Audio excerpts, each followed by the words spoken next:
Meu nome é Lira Mendes. Tenho 29 anos e trabalho como auditora de faturamento médico em São Paulo. Eu noto erros para viver, números errados, cobranças ocultas, pequenos detalhes que as pessoas esperam que ninguém leia duas vezes, mas nada me preparou para o erro que meu tio cometeu naquela noite. Eu estava sentada no meu sofá depois do trabalho, ainda com meu crachá, rolando pelos e-mails que eu estava cansada demais para responder quando meu telefone vibrou. Um vídeo do meu tio Silas. Sem legenda, sem aviso. Eu quase não abri porque na minha família, mensagens aleatórias geralmente significavam que alguém estava prestes a me pedir ajuda. Mas eu toquei em reproduzir mesmo assim.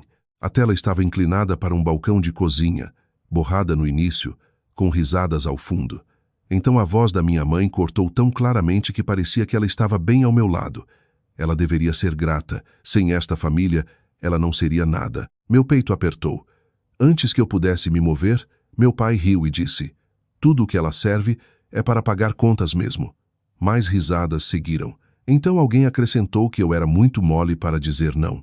Que se eles soassem desesperados o suficiente, eu sempre mandaria o dinheiro. Eu encarei a tela completamente imóvel, enquanto cada sacrifício que eu tinha feito por eles, de repente parecia evidência em um caso que eu nunca soube que estava construindo. Alguns segundos depois, o vídeo desapareceu. Esta mensagem foi enviada por engano. Meu tio Silas deve ter percebido o que ele tinha feito. Talvez ele tenha entrado em pânico. Talvez ele pensasse que tinha apagado a tempo. Eu não liguei. Eu não mandei mensagem. Eu não perguntei por quê. Eu apenas coloquei meu telefone para baixo e sorri porque eles não sabiam que eu tinha assistido cada segundo. E em 3 dias, o próximo pagamento venceria. Antes de contar o que eles pediram a seguir e por que aquele erro mudou tudo, me diga isto. Como está o tempo aí onde você está agora? E combina com o seu humor. Também, de onde você está assistindo? Estou curiosa para saber quão longe esta história vai viajar.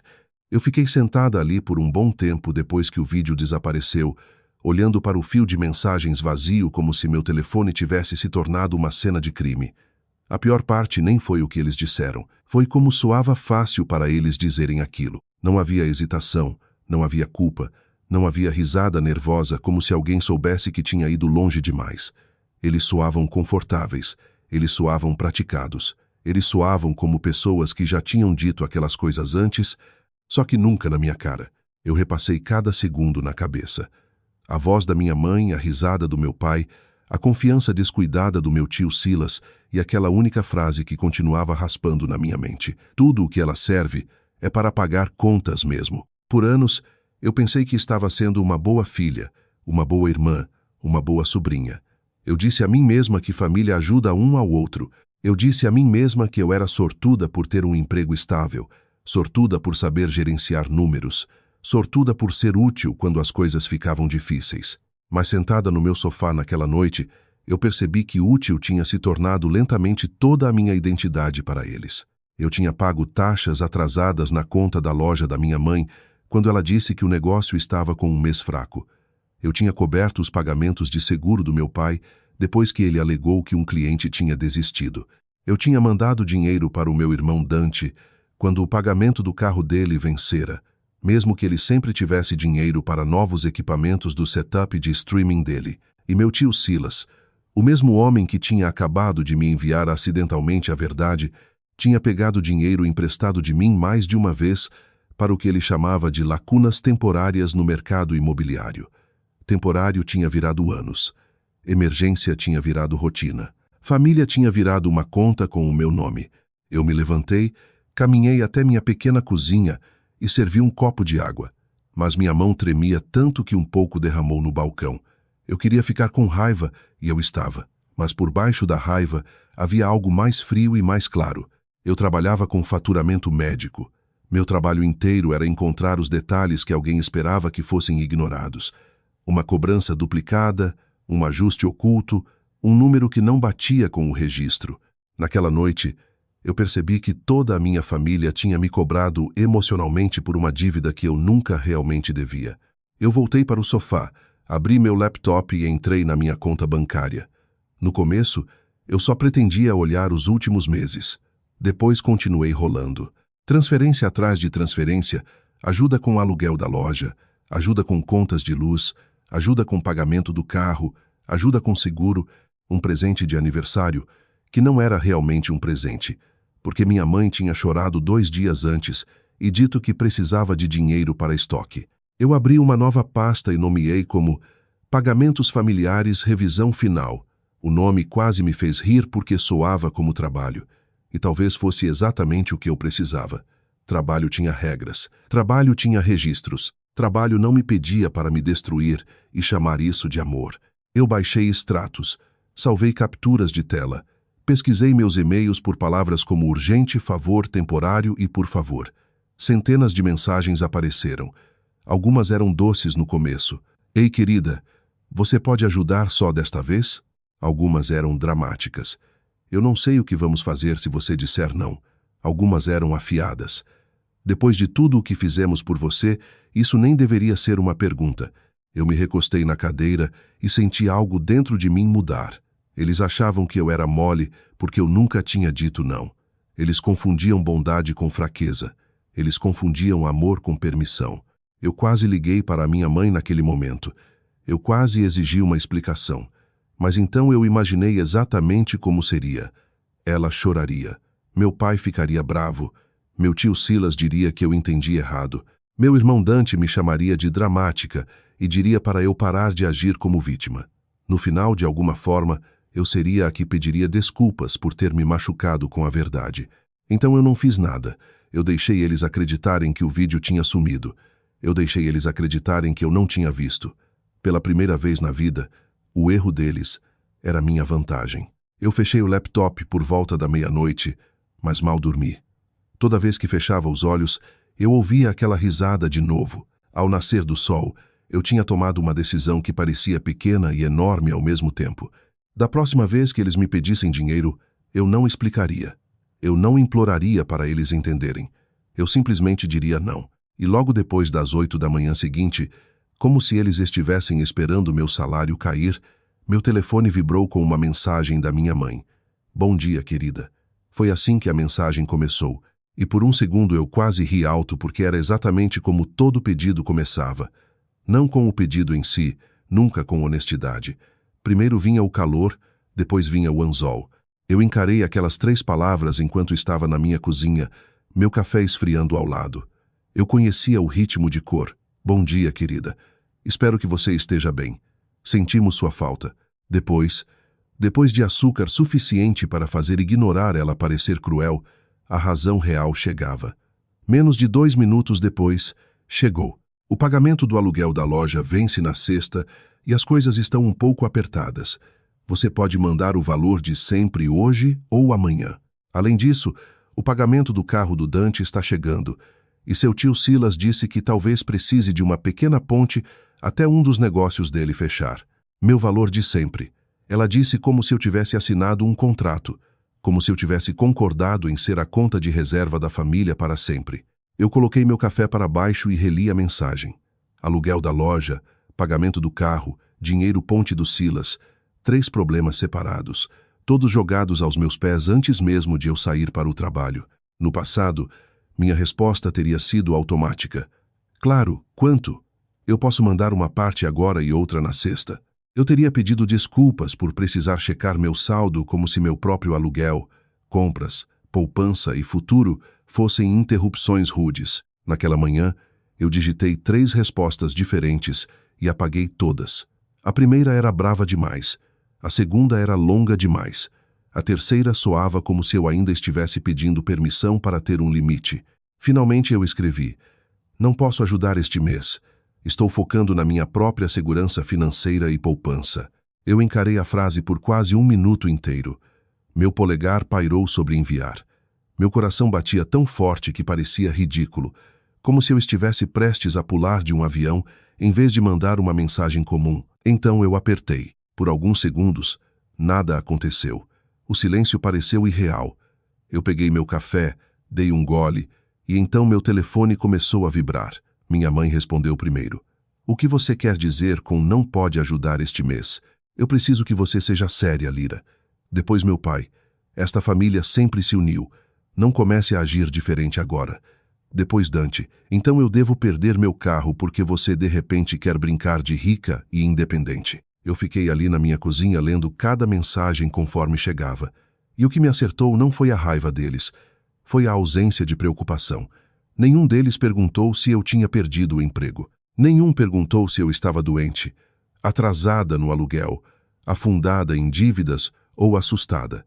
Eles não perguntaram o que tinha mudado na minha vida. Eles só perguntaram por que meu dinheiro não estava mais disponível para eles. Então Silas me mandou mensagem em particular. Não torne isso estranho, garota. Sua mãe está estressada, seu pai está envergonhado e Dante é Dante.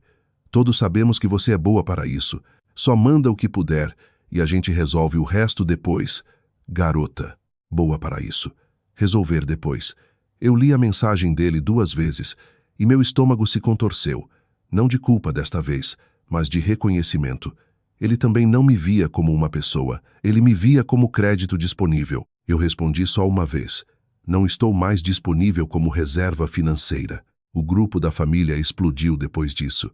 Minha mãe mandou parágrafo atrás de parágrafo sobre como ela tinha trabalhado duro para me dar uma infância decente. Meu pai disse que eu estava deixando o orgulho arruinar a família. Dante me disse que eu tinha mudado desde que consegui o emprego no hospital. Como se estabilidade tivesse me tornado cruel de alguma forma. Silas ficou quieto por um tempo, o que me deixou mais nervosa que os outros. Ele não era emocional como eles. Ele calculava. No trabalho, eu tentei me concentrar nas auditorias de contas, mas meu telefone continuava vibrando na bolsa até que eu finalmente o virei para baixo na gaveta. Eu revisei códigos de faturamento, corrigi cobranças duplicadas, respondi e-mails e agi normal enquanto toda a minha família se desfazia porque eu tinha retido um pagamento. Por volta do almoço, eu chequei o telefone de novo. Havia chamadas perdidas, mensagens de voz e uma nova notificação de e-mail que fez meu sangue gelar. Era de uma empresa de financiamento que eu não reconhecia. O assunto dizia: confirmação de consulta de crédito. Eu abri devagar. Alguém tinha usado minhas informações em conexão com uma revisão de fiador para a renovação de aluguel comercial. Por um momento, o barulho do escritório ao meu redor sumiu. Os telefones, teclados, passos, tudo desapareceu. Eles não tinham só me pedido ajuda. Eles tinham construído um plano maior em torno do meu nome, da minha renda, do meu crédito, do meu silêncio. Eu encaminhei o e-mail para mim mesma, salvei uma cópia em PDF e tranquei o telefone. Depois olhei pelo escritório e respirei o primeiro fôlego calmo que tinha dado a manhã toda. Dizer não tinha criado o problema. Dizer não tinha exposto ele. Quando cheguei em casa naquela noite, meu telefone parecia ter sobrevivido a um desastre natural. Chamadas perdidas da minha mãe, chamadas perdidas do meu pai, chamadas perdidas de Dante, 2 do Silas, uma de um número que eu não reconhecia. O grupo da família tinha virado um tribunal onde eu estava sendo julgada sem poder falar. Minha mãe escreveu que não conseguia acreditar que eu puniria todo mundo por causa de dinheiro. Meu pai disse que eu estava envergonhando ele depois de todos os anos que ele tinha me criado para ser responsável. Dante mandou uma mensagem que dizia: deve ser bom ficar no seu apartamento agindo melhor que todo mundo. Eu encarei aquela por um bom tempo. Meu apartamento não era chique. Era pequeno, limpo e quieto porque eu tinha lutado duro por cada centímetro de paz dentro dele. O sofá era de segunda mão. Minha mesa de jantar tinha um arranhão no meio. Meu carro tinha 7 anos porque toda vez que eu chegava perto de trocar, alguém na família tinha uma emergência mais importante que meus planos. Mas para eles, o simples fato de eu não estar me afogando significava que eu tinha extra para dar. Eu tirei meus sapatos de trabalho, vesti uma calça de moletom e sentei na minha mesa. Abri o e-mail de consulta de crédito de novo e li cada linha. Renovação de aluguel comercial, revisão de fiador secundário, verificação preliminar de renda. Minhas mãos ficaram frias. Eu pesquisei minha caixa de entrada pelo nome da empresa de financiamento e encontrei um e-mail antigo do Silas enterrado sob meses de mensagens familiares. O assunto tinha sido inofensivo na época. Plano de orçamento familiar. Eu lembrava de abrir rapidamente durante um intervalo de almoço e ver uma planilha com despesas da loja. Silas tinha dito que só estava tentando organizar todo mundo e eu estava ocupada demais para estudar. Agora eu abri o anexo de novo e chequei cada aba. A primeira aba mostrava aluguel da loja. A segunda mostrava estoque. A terceira estava oculta. Eu quase perdi. Quando desocultei, vi meu nome, Lira Mendes. Renda anual estimada, emprego estável, histórico de pagamento forte, recomendada como fiadora secundária. Eu fiquei completamente imóvel. Lá estava. Não um acidente, não um mal-entendido. Eles tinham discutido usar a mim antes mesmo de eu concordar com qualquer coisa. Eles tinham construído o plano de resgate deles na suposição de que eu obedeceria. Meu telefone tocou de novo. Silas. Eu deixei cair na caixa postal. 1 minuto depois, a mensagem apareceu e, contra meu bom senso, eu toquei. A voz dele estava baixa e controlada, o que de alguma forma piorou. Lira, isso está saindo do controle. Eu não sei que tipo de humor você está, mas você precisa pensar com cuidado. A renovação do aluguel não pode esperar. Sua mãe está em pânico, seu pai está furioso e você está fazendo todo mundo parecer mal. Ninguém está pedindo que você faça algo irracional. Nós só precisamos que você assine um documento simples se o credor pedir. Você não está pagando nada hoje. Tecnicamente, você só está ajudando a família a se manter estável. Ele pausou. Depois o tom dele afiou. Não transforme isso em algum discurso de independência. Todos sabemos que você pode ajudar. Não nos faça implorar. A mensagem de voz terminou. Eu toquei a última frase de novo. Não nos faça implorar. Não. Não nos deixe assustados.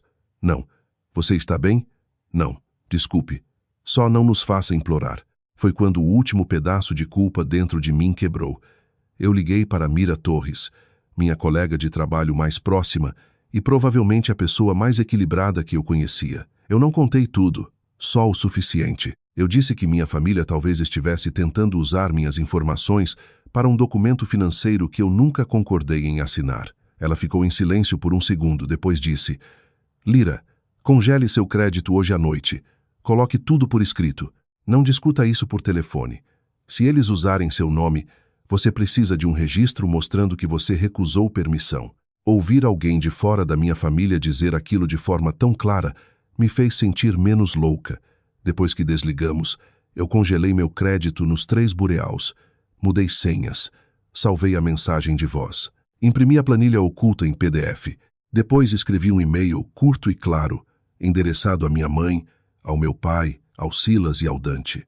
Eu não autorizo ninguém a usar meu nome, renda, emprego, crédito ou informações pessoais para qualquer aluguel, empréstimo, conta, renovação, formulário de fiador ou acordo financeiro. Eu não vou assinar ou garantir nenhuma obrigação de negócio familiar.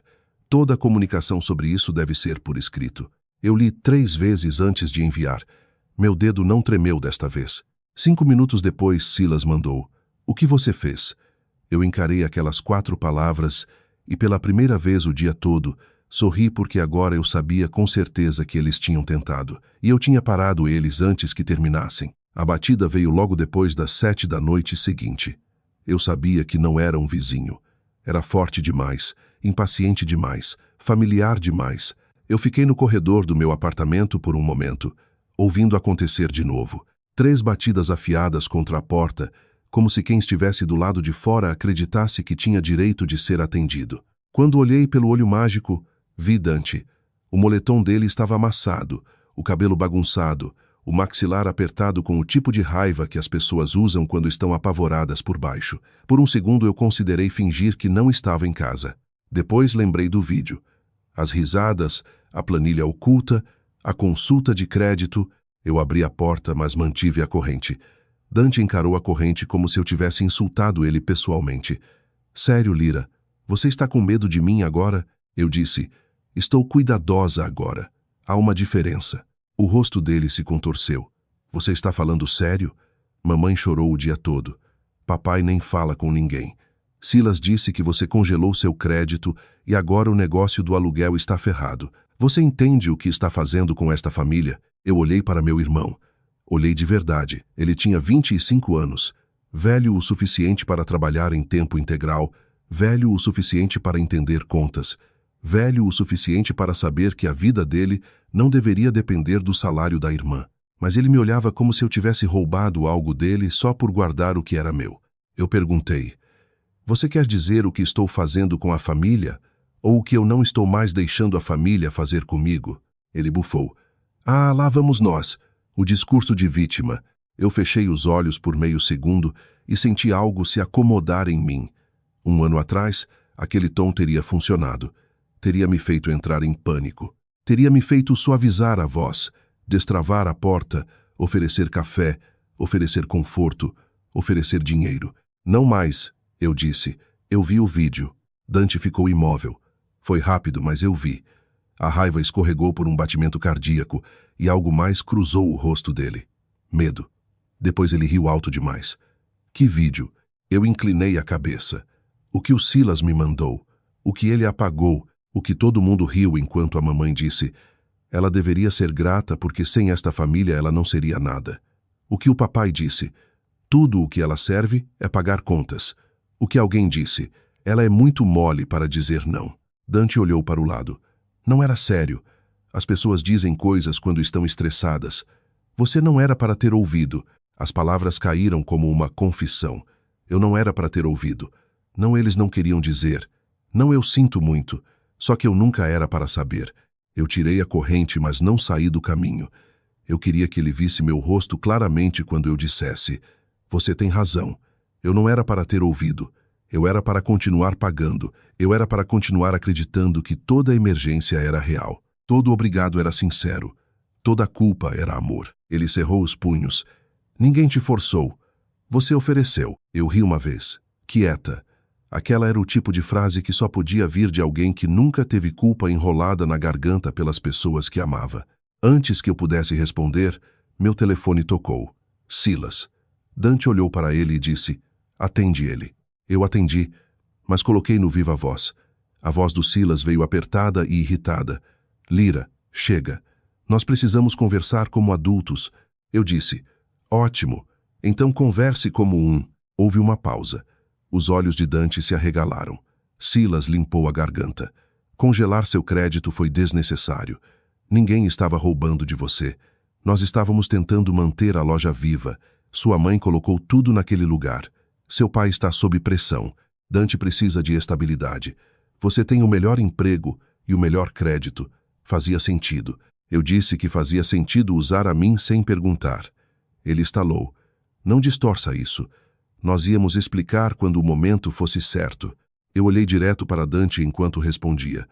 O momento era certo quando vocês precisavam da minha assinatura. Só não era certo quando vocês estavam me chamando de fracasso patético. Silêncio. Silêncio pesado. Feio. Depois Silas disse: você está sendo emocional. Eu disse: não, estou sendo documentada. Eu salvei a consulta de crédito. Eu salvei a planilha oculta. Eu salvei sua mensagem de voz. Eu salvei meu e-mail recusando permissão. E se meu nome aparecer em qualquer coisa, depois de hoje à noite, eu vou reportar. O rosto de Dante ficou pálido. A voz de Silas caiu. Você realmente faria isso com a própria família? Eu senti a velha culpa tentar subir. Mas ela não tinha mais onde se agarrar. Eu disse: minha própria família tentou transformar meu crédito em uma balsa salva-vidas, sem me pedir para subir. Então sim, eu me protegeria. Dante deu um passo para trás da porta como se de repente não me conhecesse. Talvez não conhecesse. Talvez nenhum deles tivesse conhecido. Ele murmurou: você vai se arrepender de escolher dinheiro em vez de nós. Eu balancei a cabeça. Eu não estou escolhendo dinheiro em vez da família. Estou escolhendo a mim em vez de pessoas que só me chamavam de família quando um pagamento vencera. Eu encerrei a chamada e fechei a porta. Dante ficou do lado de fora por outro minuto. Depois foi embora. Eu ouvi os passos dele desaparecerem pelo corredor. Meu peito doía, mas por baixo havia algo mais forte que dor. Alívio. Pela primeira vez, eu não tinha cedido. Pela primeira vez, eles tinham vindo exigindo a velha lira e eu não tinha atendido a porta. Eu pensei que choraria depois que Dante foi embora, mas não chorei. Eu sentei na minha mesa, acendi o abajur e abri a pasta que tinha criado na noite do vídeo, pagamentos familiares, revisão final. O nome não parecia mais um mecanismo privado de enfrentamento. Parecia um argumento final.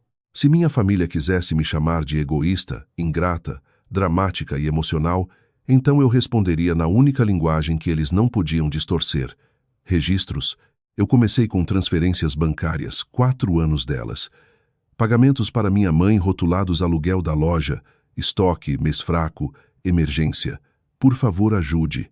Pagamentos para meu pai por seguro, contas, impostos do negócio, empréstimos de uma vez só que nunca foram pagos, pagamentos para Dante pelo carro dele, telefone, equipamentos, compras, taxas atrasadas, pagamentos para Silas que sempre vinham com promessas confiantes. Eu te devolvo quando o negócio fechar. Fecha na semana que vem. Lacuna temporária. Aprecio você, garota. Eu coloquei tudo numa planilha e o total me fez recostar na cadeira. R. 380 mil. Eu li o número de novo e senti minha garganta apertar. Aquilo não era mais generosidade. Aquilo era uma entrada que eu nunca tinha feito no meu próprio futuro. Aquilo eram anos de terapia, um carro melhor, uma rede de segurança, uma viagem que eu sempre tinha me convencido a não fazer. Um fundo para casa que deveria ser maior que um sonho. Eu adicionei outra aba para mensagens. Capturas de tela da minha mãe dizendo que não sabia o que a família faria sem mim. Capturas de tela do meu pai dizendo que eu devia lealdade a eles. Capturas de tela de Dante perguntando se eu queria que ele ficasse na rua. Transcrição da mensagem de voz de Silas. A consulta de crédito. A planilha oculta. Meu e-mail de recusa. Eu fui cuidadosa para não exagerar. Eu não precisava. A verdade era feia o suficiente sem enfeite. Por volta da meia-noite, eu escrevi o e-mail. Eu enderecei à minha mãe, ao meu pai, ao Dante e ao Silas. Depois adicionei 2 parentes que já tinham começado a me mandar mensagens vagas sobre como desentendimentos familiares deveriam ficar em privado. Eu sabia exatamente o que aquilo significava. Meus pais estavam contando uma versão em que eu acordei um dia e abandonei eles. Então eu dei a todo mundo a versão com recibos. O e-mail começou simplesmente: estou escrevendo isto uma vez para não haver confusão daqui para frente. Nos últimos 4 anos, eu contribuí R. 380 mil para despesas familiares, incluindo pagamentos de aluguel da loja, pagamentos de carro, contas de luz, seguro, faltas no negócio e emergências pessoais. Anexei um resumo desses pagamentos. Eu não enviarei dinheiro adicional. Eu não assinarei, garantirei, coassinarei ou apoiarei verbalmente nenhum acordo financeiro para a loja, a casa, um veículo, um empréstimo, um aluguel ou qualquer negócio. Eu não autorizo o uso do meu nome, renda, crédito, emprego, endereço ou informações pessoais para qualquer propósito. Toda comunicação futura deve ser por escrito. Eu encarei a próxima frase por um bom tempo antes de digitar. Eu amo a ideia de família, mas não vou mais confundir ser necessária com ser amada. Aquela doeu. Doeu porque era a verdade que eu tinha passado anos evitando. Eu anexei a planilha, anexei a consulta de crédito, anexei a aba de fiador oculta. Não anexei nada do vídeo porque não precisava humilhá-los com isso. Ainda não. Depois apertei enviar. O silêncio durou 12 minutos. Depois as respostas começaram. Minha mãe primeiro. Como você pôde mandar isto para as pessoas? Você quer que todo mundo pense que somos pais ruins? Meu pai em seguida. Isto é infantile et cruel. Retire o e-mail e me ligue. Dante mandou só: você está louca. Silas não respondeu no começo. Em vez disso, eu recebi uma ligação da empresa de financiamento na manhã seguinte, enquanto me arrumava para o trabalho. Uma mulher educada perguntou se eu ainda estava disponível para confirmar meu papel como fiadora na renovação do aluguel. Meu corpo ficou completamente imóvel, mas minha voz ficou calma. Eu disse a ela que nunca tinha concordado em ser fiadora. Eu não tinha autorizado nenhum uso das minhas informações e queria que minha recusa fosse anotada por escrito. Ela ficou quieta, depois disse que atualizaria o arquivo. 20 minutos depois, Silas ligou 6 vezes seguidas. Eu não atendi. Ele mandou uma mensagem: você acabou de matar a renovação. Eu olhei para aquela frase e senti algo estranho. Não alegria exatamente. Não vingança no sentido de filme. Só a satisfação limpa de ver uma armadilha se fechar comigo do lado de fora. No almoço, uma das minhas tias, que não tinha sido incluída no e-mail original, mas claramente tinha visto, me mandou mensagem: Lyra, eu não fazia ideia que você estava pagando por tudo isso. Sua mãe nos disse que você ajudou 1 ou 2 vezes. Não que eles dependiam de você. Aquela mensagem quase me quebrou de um jeito que os insultos não tinham. Por anos, eles tinham pegado meu dinheiro em privado e protegido o orgulho deles em público. Eles tinham se feito parecer fortes me drenando quietamente. Aquilo terminou naquele dia. Ao longo da semana seguinte, as consequências se desenrolaram sem eu empurrar. A renovação do aluguel da loja falhou sem um fiador forte o suficiente para satisfazer o credor. Silas perdeu a comissão que esperava ao arranjar o negócio. Meus pais tiveram que negociar um espaço menor do outro lado da cidade, longe da vitrine cara de que eles amavam se gabar. A conta do carro de Dante atrasou até ele pegar turnos num armazém de eletrônicos. Meu pai parou de mandar discursos sobre lealdade. Minha mãe mandou uma mensagem final dizendo: "Espero que você esteja feliz." Eu não respondi porque feliz não era a palavra. Livre era mais perto. A liberdade não pareceu dramática no começo. Pareceu quieta. Pareceu acordar no dia do pagamento e não subtrair imediatamente as emergências de todo mundo da minha conta. Pareceu comprar compras sem checar se minha mãe tinha dado indireta sobre dinheiro de estoque. Pareceu sair do trabalho e não me preparar para uma mensagem de Dante sobre o carro dele ou uma ligação de Silas sobre outro negócio que definitivamente fecharia em breve. No começo, eu continuava esperando a culpa bater na porta. Às vezes batia. Eu estaria escovando os dentes ou dirigindo para a casa do trabalho e um pensamento me acertaria. E se a loja realmente falhasse? E se minha mãe realmente chorasse a noite toda? E se meu pai nunca me perdoasse? E se Dante contasse para todo mundo que eu arruinei a vida dele? Mas depois eu lembrava do vídeo, não porque quisesse ficar brava para sempre, mas porque precisava ficar honesta. Eles não tinham falado de mim como uma filha, uma irmã ou uma sobrinha. Eles tinham falado de mim como um recurso. Um recurso não fica cansado. Um recurso não precisa de descanso. Um recurso não tem sonhos. Um recurso é usado até acabar. Eu quase tinha deixado a mim mesma acabar. 2 semanas depois do e-mail, eu soube por outro parente que a loja tinha se mudado para um espaço menor. Minha mãe estava furiosa, não porque a família estava sem teto ou passando fome, mas porque o novo local não parecia impressionante. Meu pai tinha começado a fazer consultoria de seguros em meio expediente de novo, depois de anos alegando que estava exausto demais. Silas estava bravo porque a renovação falhada danificou a relação dele com o credor e custou uma comissão que ele já contava. Dante aparentemente odiava o novo emprego no armazém, mas gostava de manter o carro mais do que odiava trabalhar. Nada daquilo me fez celebrar. Eu não queria eles destruídos. Eu queria eles responsáveis. Há uma diferença. Histórias de vingança muitas vezes fazem as pessoas pensarem que a satisfação vem de ver alguém sofrer. Mas aquela não foi a vitória real para mim. A vitória real foi que as vidas deles não precisavam mais do meu colapso. 1 mês depois, eu aumentei minha própria transferência de poupança pela primeira vez em anos. O valor era pequeno, mas eu encarei como se fosse um troféu.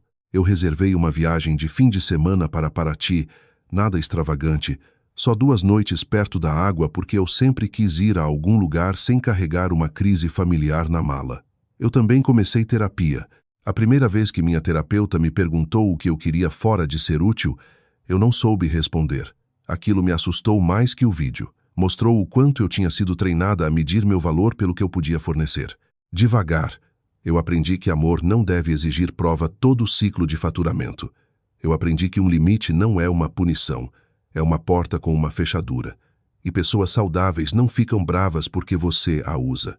Eu aprendi que ajudar alguém deve vir de escolha, não de medo. E eu aprendi que quando as pessoas te chamam de egoísta por não salvar, las mais às vezes o que elas realmente querem dizer é que sentem falta de controlar você. Minha mãe eventualmente mandou um e-mail mais longo. Não foi bem um pedido de desculpas. Tinha desculpas demais, frases demais sobre estresse e mal-entendido. Mas perto do fim ela escreveu: "Eu não deveria ter deixado você carregar tanto." Eu li aquela linha várias vezes. Depois arquivei o e-mail.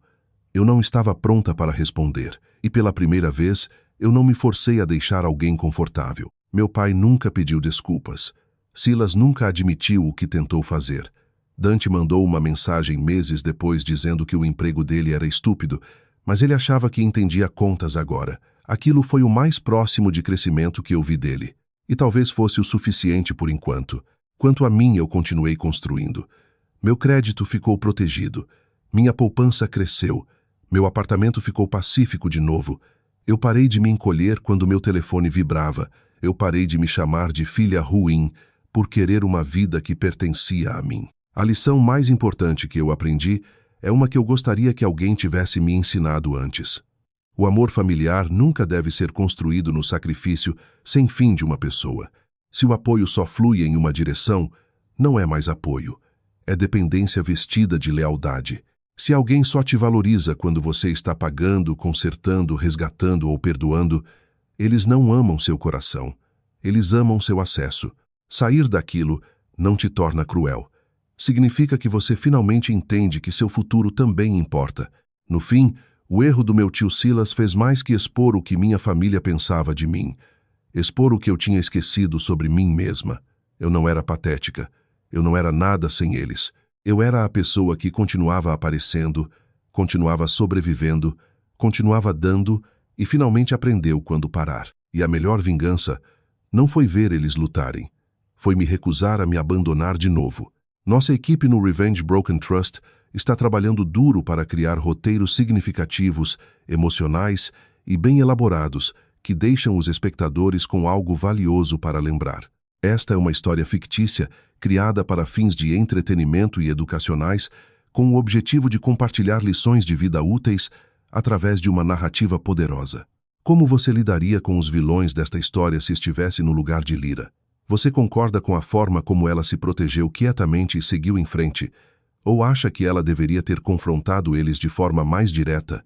Compartilhe seus pensamentos nos comentários, porque sua perspectiva pode ajudar alguém a ver a situação de uma forma nova.